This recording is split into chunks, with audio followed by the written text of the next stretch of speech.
দ্বিকক্ষ বিশিষ্ট পার্লামেন্ট সৃজনের বিষয়ে মোটামুটি অধিকাংশ রাজনৈতিক দল একমত, কিন্তু তার গঠন প্রক্রিয়া কি হবে এবং তার পাওয়ার অ্যান্ড ফাংশন কি হবে এ বিষয়ে ব্যাপক বিতর্ক আছে। তা আমাদের দলের পক্ষ থেকে আমাদের যে প্রস্তাব সেটা আমরা এখনও সেই জায়গায় আছি এবং আমাদের 31 দফার ভিত্তিতে আমরা যে আইডিয়া নিয়ে এই দ্বিকক্ষ বিশিষ্ট পার্লামেন্ট সৃজনের জন্য প্রস্তাব করেছিলাম সেটা হচ্ছে দেশের বিভিন্ন সেক্টরের যারা বিশিষ্টজন, রাষ্ট্রবিজ্ঞানী, সমাজবিজ্ঞানী, বিভিন্ন শ্রেণী পেশার বিশিষ্টজন এবং যাদের জাতি গঠনে অবদান আছে তাদেরকে নিয়ে এবং যারা পিছিয়ে পড়া জনগোষ্ঠী আছে বিভিন্ন শ্রেণী পেশার মানুষকে নিয়ে তাদের যে মেধা, প্রজ্ঞা এবং অভিজ্ঞতা সেটার কন্ট্রিবিউশন যাতে ন্যাশন বিল্ডিং অ্যাক্টিভিটিসে প্রতিফলিত হয় এবং জাতি সমৃদ্ধ হয় সেই আইডিয়া থেকে আমরা এই প্রস্তাবটা রেখেছিলাম এবং সেখানে আমরা 100 আসনের দ্বিকক্ষ বিশিষ্ট পার্লামেন্ট আপার হাউসের প্রস্তাব করেছিলাম। অ্যাকনন সোপ দেশের নাম্বার 1 হালাল অ্যান্টিব্যাকটেরিয়াল সোপ, ন্যাচারাল ব্যাকটেরিয়ালাইসিসের সুরক্ষায় ফ্রেশ ও অ্যাক্টিভ সব সময়। তাতে করে যারা ওখানে রিপ্রেজেন্ট করবেন তাদের নির্বাচন পদ্ধতি আমরা বলেছি বিদ্যমান যে সংবিধানে নারী সংরক্ষিত নারী আসন যেভাবে হয় আসনের অনুপাতে সেই হিসাবে সেখানে যাবে। তো এই বিষয়টা নিয়ে ব্যাপক বিতর্ক আজকে 3-4 দিন যাব যে কেউ চান পিআর পদ্ধতিতে মানে প্রাপ্ত ভোটের অনুপাতে আসে। তো এখানে আবার পাওয়ার ফাংশনের বিষয় আছে যে সাধারণ বিল কিভাবে পাস হবে, কনস্টিটিউশন অ্যামেন্ডমেন্ট হলে আপার হাউসে কিভাবে পাস হবে ইত্যাদি। তো ব্যাপক আলোচনার ভিত্তিতে কোথাও ঐক্যে আসা যায়নি, ঐক্যমতে আসা যায়নি। এখন দ্বিকক্ষ বিশিষ্ট পার্লামেন্টের প্রয়োজন আছে কিনা সেই প্রশ্ন অনেক দল তুলেছে যে বাংলাদেশের মতো একটা আমাদের যে আর্থিক সক্ষমতা সেই বিষয়ে আরেকটি পার্লামেন্ট সৃষ্টি করা এবং সেই পার্লামেন্টটা যদি আসলে নিম্নকক্ষের রেপ্লিকা হয় তাদের বক্তব্য অনুসারে তাহলে সেটার প্রয়োজন আছে কিনা সেই প্রশ্ন উত্থাপিত হয়েছে। কারণ এটাও একটা আলাদা পার্লামেন্টের মতো ব্যয়বহুল একটা পার্লামেন্ট হবে।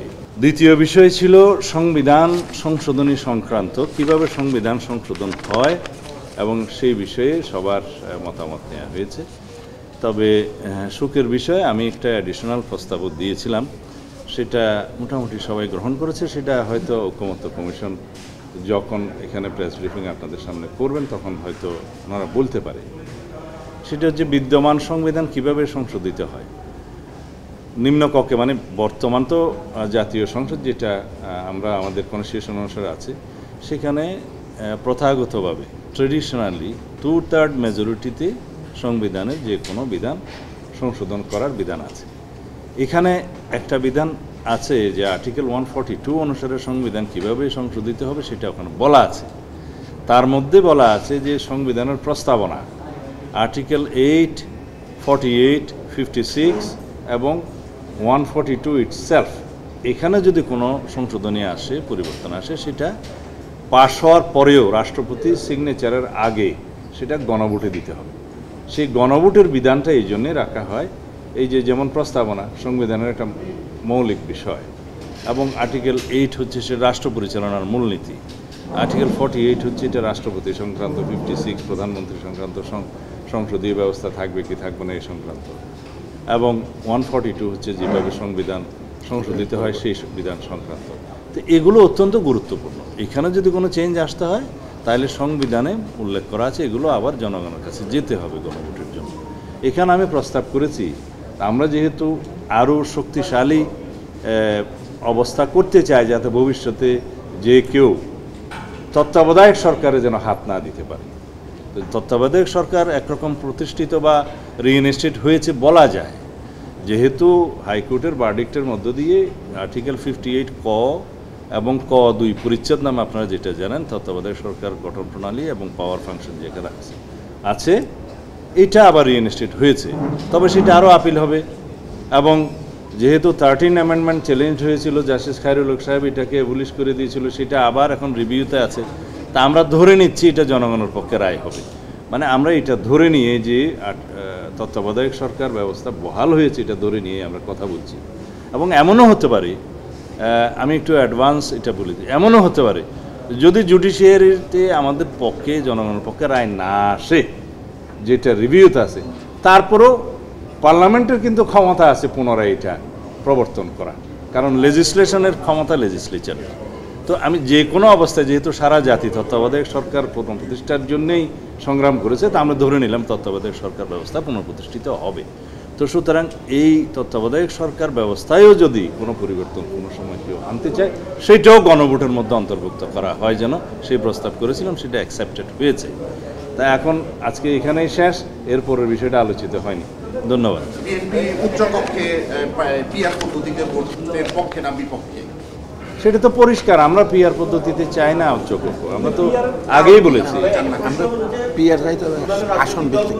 গতকাল অভিযোগ করেছে যে বিএনপি পিআর পদ্ধতি না চাওয়ার কারণ হচ্ছে নিম্নকক্ষের আসনের ভিত্তিতে তারা পিআর চায়। কে অভিযোগ করেছে? রাজনৈতিক দলগুলো তারা বলেছে যে না চাওয়ার কারণ হচ্ছে তারা আবারও মানে উচ্চকক্ষে তারা আধিপত্য বিস্তার করবে। যদি পিআর পদ্ধতি হয় তাহলে এই বিস্তারটা তাদের থাকবে না, এই কারণে হচ্ছে তারা পিআর চাচ্ছে না। না, আমরা আমাদের আইডিয়াটা 31 দফার আলোকে আমরা এখানে প্রস্তাব দিয়েছি, এবং সংবিধান সংস্কার সংক্রান্ত যে কমিশন হয়েছিল সেখানেও আমাদের সেই প্রস্তাব দিয়েছি। এখানেও আমরা যে আইডিয়ার কারণে যে কন্ট্রিবিউশন নেয়ার জন্য আমরা এই প্রস্তাবটা করেছিলাম আপার হাউস প্রতিষ্ঠান, সেই জায়গাতেই আমরা আছি। এখন কেউ অভিযোগ করতেই পারে এটা লোয়ার হাউসের রেপ্লিকা হবে ইত্যাদি, পাওয়ার ফাংশন কী হবে সেগুলো নিয়ে আলোচনা করতে পারে। সেটা তো আলোচনা শেষ হয়নি। আলোচনা শেষ হলে কমিশন বলেছে যে তাদের একটা মতামত বা সিদ্ধান্ত পরবর্তী দিনে তারা জানাবেন। তো জানালে পরে তখন আমরা তারা কি বললেন তার উপর ভিত্তি করে আমরা আবার কথা বলতে পারবো। কারো অভিযোগের আমি জবাব দিতে চাই না।